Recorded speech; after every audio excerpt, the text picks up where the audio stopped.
अस्सलाम वालेकुम, मैं हूं रिजवान अशरफ। इमरान खान जेल से बैठकर सरप्राइज़ पर सरप्राइज़ दे रहा है इस हुकूमत को भी और हुकूमत के सहूलतकारों को भी। अब हुकूमत के सहूलतकारों में जो सबसे बड़ा सहूलतकार के तौर पर जो जाने जाते हैं वो है चीफ जस्टिस पाकिस्तान जस्टिस काजी फाइज़ ईसा। अब जस्टिस काजी फाइज़ ईसा, उनका टेन्योर ख़त्म होने वाला है, 1-2 महीने रह गए हैं। 1-2 महीनों के अंदर अंदर इनका टेन्योर मुकम्मल हो जाना है और उसके बाद जो नए चीफ जस्टिस हैं जस्टिस मंसूर अली शाह, वो उनकी जानिब से हालिया दिनों में जो इक़दाम किए गए, जो फैसले दिए गए, बड़े ज़बरदस्त फैसले हैं इमरान खान के हक़ में या आइन और कानून के मुताबिक, जिसकी वजह से इस हुकूमत के होश उड़े हुए हैं। हुकूमत के पैरों के नीचे से ज़मीन निकल गई है और हुकूमत को अब समझ नहीं आ रही कि इस मामले को किस तरह से मैनेज किया जाए। इमरान खान ने किस तरह से इनको सरप्राइज़ दे के पूरी हुकूमत को भी उड़ा दिया है और हुकूमत के साथ इनके सहूलतकारों को भी उड़ा के रख दिया है। अब मेरे पास इंफॉर्मेशन मौजूद है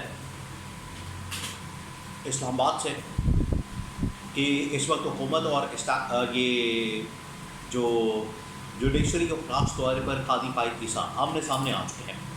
एक वाक़ा था कि हुकूमत और काजी फाइज़ ईसा के दरमियान से हवा भी नहीं निकलती थी, हवा भी नहीं निकलती, और अब सूरत हाल सुई भी नहीं निकलती। और अब सूरत हाल ये हो गई है कि हुकूमत ने इतनी बेवफाइयाँ की हैं, इतनी बेवफाइयाँ की हैं। यहाँ पर काजी फाइज़ ईसा उनके साथ वफा पर वफा कर रहे थे और हुकूमत जो है काजी फाइज़ ईसा के साथ जफा पर जफा कर रही थी। तो आप हुकूमत से खैर की तवक्को नहीं कर सकते।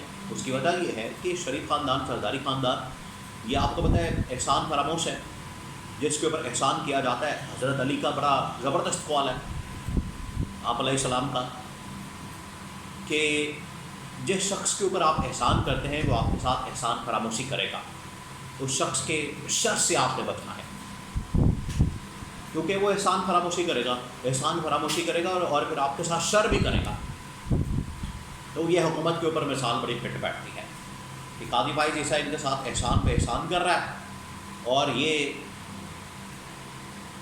शर पर शर कर रहे हैं काजी फाइज़ ईसा के साथ। या कम से कम शर नहीं कर रहे तो एहसान का बदला भी नहीं दे रहे, एहसान फरामोशी भी कर रहे हैं। उसकी 2-3 मिसालें ख़बरों की सूरत में मेरे पास मौजूद है। सबसे पहले ये कि आपको पता है काजी फाइज़ ईसा के ख़िलाफ़ अभी ये चंद दिन पहले की बात है, 4-5 दिन पहले की बात है, जब मुबारक सानी केस का फ़ैसला सुनाया गया काजी फाइज़ ईसा की जानिब से, तो मौलवी मैदान के अंदर आ गए, तमाम उलमा कराम पाकिस्तान के मैदान में आ गए, तमाम मजहबी तबक़ात मैदान में आ गए।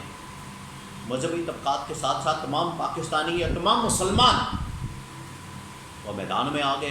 उन्होंने कहा कि ये काजी फाइज़ ईसा की जानिब से मुबारक सानी केस के अंदर जो फ़ैसला दिया गया है इसको तो हम नहीं मानते। तो TLP तहरीक लब्बाइक पाकिस्तान ने एक कदम आगे बढ़ते हुए उनके जो नायब अमीर हैं पीर ज़हीरुल हसन शाह, उन्होंने काजी फाइज़ ईसा के सर की कीमत लगा दी कि जो भी काजी फाइज़ ईसा का सर उतार कर लाएगा उसको 1 करोड़ रुपया दिया जाएगा। इसके ऊपर होना तो ये चाहिए था, क्योंकि काजी फाइज़ ईसा के ऊपर हमला हुआ है और आप देखें जब भी हुकूमत के ऊपर हमला होता है कहाँ कहाँ काजी फाइज़ ईसा ने इनको सपोर्ट नहीं किया, इनके लिए रास्ता हमवार नहीं किया, कहाँ कहाँ उन्होंने हुकूमत के लिए रास्ता नहीं बनाया।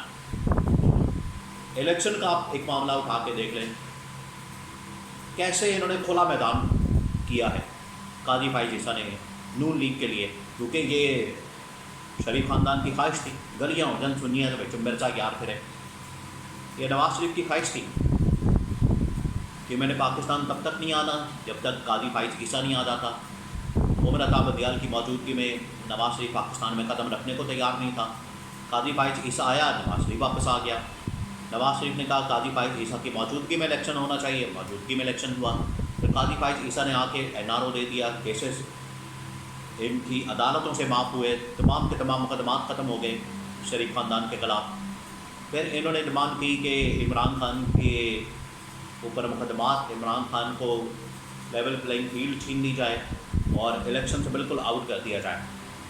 तो फिर काजी फाइज़ ईसा ने ये भी काम किए, बल्ले का निशान छीन लिया, पार्टी ख़त्म कर दी और उसके बाद लेवल प्लेइंग फील्ड छीन ली और पार्टी को बिल्कुल बाहर कर दिया, मखसूस नशिस्तें छीन ली, सब कुछ। तो काजी फाइज़ ईसा तो एक हद तक आगे जाकर, एक स्टेप आगे जाकर शरीफ ख़ानदान को सहूलतकारी कर रहे थे उसके उसके लिए पूरी स्पेस बना रहे थे, क्योंकि इनको ये ऑफ़र दी गई थी एक्सटेंशन की। ये सारा कुछ काजी फाइज ईसा इसलिए नहीं कर रहे थे, कोई फी सबीलिल्लाह काम नहीं हो रहा था, एक्सटेंशन के लिए हो रहा था। एक्सटेंशन का एक लॉलीपॉप किया हुआ था, वो एक्सटेंशन का प्रोग्राम तो बढ़ गया जब मखसूस नशिस्तों का फैसला जस्टिस मंसूर अली शाह ने इमरान खान और पीटीआई के हक़ में कर दिया। अब ये मामला सामने आया, ये एक बैकग्राउंड है। अब जब काजी फाइज ईसा के ऊपर हमला हुआ है तो हुकूमत को चाहिए था, हुकूमत के ऊपर इतने एहसानात हैं काजी फाइज ईसा के, हुकूमत को चाहिए था कि बरमला दो टक अंदाज में सामने आती, काजी फाइज ईसा का दिफा करती इस केस में। लेकिन बड़ी मुश्किल के साथ इनको क्या हुआ कि हुकूमत वालों को पहले एहसन इकबाल, ख्वाजा आसिफ को मैदान में उतारा गया कि चाहे आप जाके एक प्रेस कॉन्फ्रेंस करें, और ये जितना ज़ोर के साथ, जितना ये पूरी कुव्वत के साथ, ताकत के साथ पीटीआई के ख़िलाफ़, इमरान खान के ख़िलाफ़ प्रेस कॉन्फ्रेंस करते हैं, उसका 5% भी उस प्रेस कॉन्फ्रेंस के अंदर नज़र नहीं आया काजी फाइज ईसा के दफा में। काजी फाइज ईसा के साथ इन लोगों ने बेवफाई कर दी। फिर दूसरा, कौमी असम्बली का इजलास बुलाया गया और उसके अंदर कहा गया कि वज़ीर आज़म शहबाज शरीफ आ रहे हैं, वो आगे पॉलिसी स्टेटमेंट देंगे। पॉलिसी स्टेटमेंट देना तो दूर की बात है, शहबाज शरीफ इजलास के अंदर ही नहीं आए। अब बीमारी का बहाना कर दिया कि मैं बीमार हो गया हूँ। ये आपको पता है इनका पुराना ये तरीका बात है, जब भी कोई मसला हो बीमार हो जाओ, कोरोना हो जाए बीमार पड़ जाओ। ईरान भी नहीं गए और कौमी असम्बली के इजलास में भी नहीं आए, तो काजी फाइज ईसा के दबाव में तो नहीं आया। काजी फाइज ईसा अकेले बेचारे इस वक्त तन्हाई का शिकार है। अदालत के अंदर भी, सुप्रीम कोर्ट के अंदर भी जजेस उनके साथ नहीं खड़े और नज़र आ रहा है कि काजी फाइज ईसा अकेले हो गए हैं, तन्हाई का शिकार हैं। उधर से इमरान खान ने सरप्राइज़ दे के कहा है कि मैं काजी फाइज ईसा के खिलाफ जो आखिरी रेफरेंस है चाहते जाते हैं अपनी लेगेसी बचाने की खातिर काजी फाइज ईसा को चाहिए कि टांग दे इनको, इस हुकूमत को जिन्होंने इनके साथ एहसान फरामोशी की है, इसको सबक सिखा के जाएँ। तो काजी फाइज ईसा अब इंतज़ार कर रहे हैं कब रेफरेंस आएगा इमरान खान और पीटीआई का, क्योंकि दो शख्सियात के खिलाफ तो आ चुका है, इलेक्शन कमीशन के खिलाफ और chief justice Islamabad high court justice Aamir Farooq के खिलाफ और चीफ इलेक्शन कमिश्नर के खिलाफ।